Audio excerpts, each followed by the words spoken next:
Why Dana just ain't answered a question. Welcome to 2 Cents Boxing, where we talk everything boxing. Make sure to punch that like and subscribe button. Seriously, hit it like it owes you money.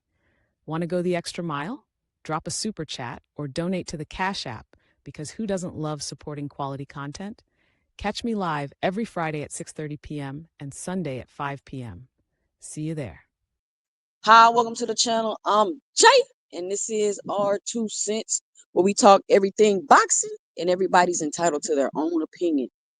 In today's video, we will be discussing Sean Zitell pressing Dana White during the Canelo Alvarez, Terrence Bud Crawford press conference yesterday. But before we do that, make sure you punch that like and subscribe button, and make sure you let me know and drop it below your 2 cents as we go throughout the video. Be sure to help support the channel by hitting the Cash App at $ 2 cents boxing, or leaving a special thanks below by hitting that heart with the $ in it. Just let me know you appreciate the content and that I'm doing a good job. So let's get started. Now, I want y'all to pay attention because I'm going to have some tweets and other people's 2 cents. I'm going to start adding it to my videos as I'm going through them. So make sure y'all read that so you can get an idea of the things that people are saying about Sean and you know, and what they think about the Ali Act and how it's going to affect the sport of boxing. So Sean Zitell gets up, it's a media line, everybody asking questions. I'm going to try to include the clip in here so you can take a look at it. But he asked the question, basically he's asking Dana White, Dana White, you're up here bragging about being a part of two of the highest gates that we've ever had in boxing. You bragging about it. So why would you, being part of events that big, be trying to make changes to the Ali Act that will not benefit the fighters, that will only benefit the people at the top? And he's asking this question, and then he's saying you've already been sued for $400 million, and you have two more class action lawsuits on the way. So I've been asking people this the whole time when people have been like, "Oh, Dana White, TKO, this and that, this and that," and my question was always, why would Turkey go pick Dana White to run a boxing league or organization when he's in the middle of litigation right now, being sued multiple times for underpaying fighters and not treating them correctly?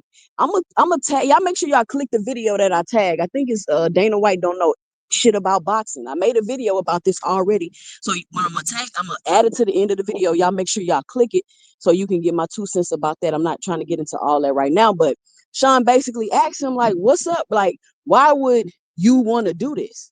Because it almost seems as though you're trying to legally screw over these people so that in the future you won't be able to be sued for underpaying fighters. You're trying to get rid of the transparency that has been put in place because of things that have been done with fighters before. And I feel like it's a lot of fans and a lot of people that don't understand the history of this. So they're just like, oh, well, if they do this, we're going to get the fights, more of the fights we want to see. And that's absolutely not true. It's going to be the complete opposite. You're going to get less of the fights that you want to see because people will be locked in, like completely locked in to only fighting with one organization, just like in the UFC. And the California Commission had a meeting about this, and y'all should go back and check that out. I'm going to make more videos about that, but this is just my initial thoughts. The MMA fighters were coming up there and basically begging, like, look, I'm an MMA fighter. Please do not pass this. It's not going to be beneficial to fighters at all. And I'm seeing a lot of people saying Sean did the wrong thing. That wasn't the right time. He shouldn't have did this and he shouldn't have did that. And that was the perfect time, with all eyes on the press conference, all eyes on the fight. He definitely created a viral moment, and I think that he did a good job with that because he's bringing more awareness to exactly what they're trying to do with this Ali Act and how it's going to affect the fighters. And then in the future, once people realize that they've been duped and put in a trick bag and shook up, and like, damn, they not only created another side of the street, they created a whole gated community where nobody else can get in. So it won't even be an option if you want to see a fight, right? It's not like, oh, will it ever happen? It could happen. It's a possibility. They just don't want to make the fight, but they can make the fight. Now they won't even be able to make the fight at all. And then you will have one person controlling the rankings and this and that. It's only going to be more corrupt. I don't know why people think that putting one person in charge of something is not going to make it be more corrupt, especially with something like boxing. The less could, like, once you centralize the control, it will be more corruption. It will be more control. It will be the fighters getting paid less money. The fighters will have no autonomy. They won't be able to make any decisions. Why do y'all want that? Why do y'all want these fighters' freedoms to be taken away? Like, we're going to circle back to why the Ali Act was put in place in the first place. Like, people got to understand their history. And then people is like, well, he's doing the same thing Al Heyman was doing. When Al Heyman was doing it, Sean didn't say nothing. Nobody cared when Al Heyman was trying to do it. Al Heyman was doing it this whole time. First of all, Al Heyman has been a benefit to fighters. He was able to come in the business, put on fights in a way where his business model, he has low expenses, and he's able to keep more of his profits, and he's able to give the fighters more of the share. That's why people didn't like Al Heyman, because all the middlemen that was in between taking the money and doing all that before the fighters finally got paid, he xed them out of the equation, and the fighters were able to get more of the lion's share of the money. That's really why the other promoters were mad at Al Heyman. Al Heyman was not trying to take fighters' protections away. He was not trying to pay fighters less. He was not trying to control fighters and tell them what they can and can't do. Yes, he mentioned that he wanted some type of league or have a belt or something like that, but he wasn't trying to fuck over the fighters like Dana has already done. Currently got 3 lawsuits on the books right now for doing that. And now he's trying to put something in place to where he'll be able to do it without getting sued. I don't understand what's so hard about people to understand that, because y'all are so selfish. Y'all want this to pass and fighters to be fucked over so you can get fights that you want to see. That doesn't even make any sense. If a fighter don't make a fight you want to see, you just not gonna see it. Period. And everybody keep talking about how boxing is failing and boxing need to be revised and boxing need to be revamped. And my question is always, right, if that's true, because Canelo checked the hell out of Max Kellerman for saying that. And I'm gonna make another video about that. But my question is, right, if boxing needs to be revamped, if boxing is doing so bad, why would you want Turkey and Dana White, who don't know anything about boxing, whose UFC model is currently getting them sued in multiple class action lawsuits? They've already lost a $400 million lawsuit.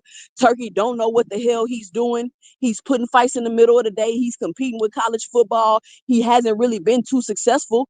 If you're really paying attention, you can tell if a fight is successful by how profitable it is, y'all. If something is not profitable, it's not successful, period. We're in America. That's the measure. How many people see value in this event? You spend your money where you see value. You spend your time and your money where you see value. Y'all keep thinking that it's so much value in these cars and all this stuff that Turkey has been putting on, and the truth is it really hasn't been. And people like, oh, this the third highest gate. This the third highest gate. Do y'all know how much money Turkey has spent in putting this fight on? Even if it's the quote unquote third highest gate, which I don't believe, it's not profitable. So they telling you all these facts and stuff. But if you spent, people saying, oh, Turkey spent $500 million putting this fight on. You spent the $500 million to put on a fight between Canelo and Terrence Crawford with that trash ass undercard. And you're going to sit here and tell me you got a $50 million gate? What is a $50 million gate when you spent a $500 million on an event, y'all? That's not profitable. And I understand that a lot of these boxing fans have no business acumen at all. So a lot of people probably don't really understand what I'm saying. All they're gonna be like is Turkey gonna put on the fights we want to see. And my question is, if Turkey is gonna put on the fights y'all want to see, why is this undercard so trash? Why is this the biggest fight, the third biggest gate, and all this other stuff they capping about?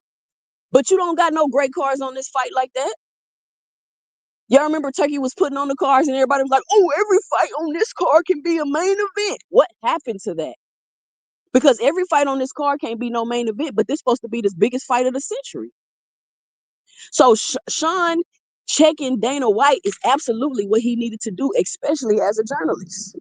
Especially as a journalist. And doing it in the moment where all the eyes on him, people gonna be paying attention, he absolutely did the right thing. And Dana White didn't do anything but get mad, get aggressive, and deflect. If changing the Ali Act was so great, how come Dana White didn't just be like, well, it's gonna be beneficial because blah blah blah blah blah. But let's get back to the fight. Why did he get so angry? Why did he get so mad? Why did he get so defensive? If it's such a great job to change the Ali Act, can you explain that to me? No, you cannot, because that's some bullshit. Period. I don't care who you are. And to everybody that wants Dana White to control boxing and make all these new rules and do all this extra shit to revamp boxing, he's absolutely not going to do that. He's going to do the complete opposite and drag boxing more down to the ground. Because these fights that they putting on, these matchups that they making, of course it's cool to a hardcore fan, but the hardcore fan base cannot hold up boxing. You need the casuals, the hardcore, and it's showing that the hardcore fan base can't hold up boxing because, in my opinion, if Turkey has proved anything, is that putting on fights people quote unquote want to see, it's not profitable. It's not profitable. And these other promotional companies, they don't have money to waste like Turkey. They don't have unlimited funds like Turkey.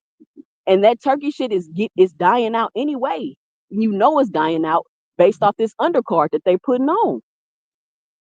So I just want to come on here real quick and just say that. And then you got to understand that Turkey has bought up a lot of the media.